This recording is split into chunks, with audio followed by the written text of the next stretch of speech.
போதகர்களின் கடமை என்ன என்று இந்த தொகுப்பிலே பார்ப்போம். முதலாவதாக, மந்தையை மேய்த்தல். போதகர்கள் தேவனுடைய மந்தை ஆகிய சபை மக்களை மேய்க்கவும், கண்காணிக்கவும், வழிநடத்தவும், ஆன்மீக தேவைகளை அறிந்து போஷிக்கவும், தேவனுக்குள் பாதுகாக்கவும் நியமிக்கப்பட்டவர்கள்.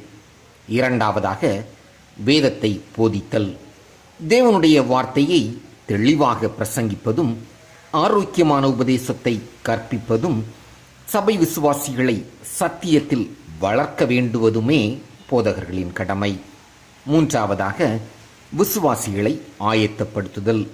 ஊழியத்தின் பணிக்காக சீடர்களை தயார்படுத்துவதில் போதகரின் பணி இன்றியமையானது. இதனால் கிறிஸ்துவின் சரீரமாகிய சபை கட்டி எழுப்பப்படும் என்பதில் எள்ளளவும் சந்தேகமில்லை. கடைசியாக, கணக்கு ஒப்புவிக்க கடமைப்பட்டவர். தன்னிடம் கொடுக்கப்பட்ட ஆத்துமாக்களுக்காக கணக்கு ஒப்புவிக்க வேண்டியவர். எனவே அதை உணர்ந்து மந்தையாகிய சபை மக்களை தெளிவாக தேவனுக்குள் நடத்த தன்னை முழுமையாக அர்ப்பணிக்க வேண்டும் என்பதே தேவனுடைய எதிர்பார்ப்பு.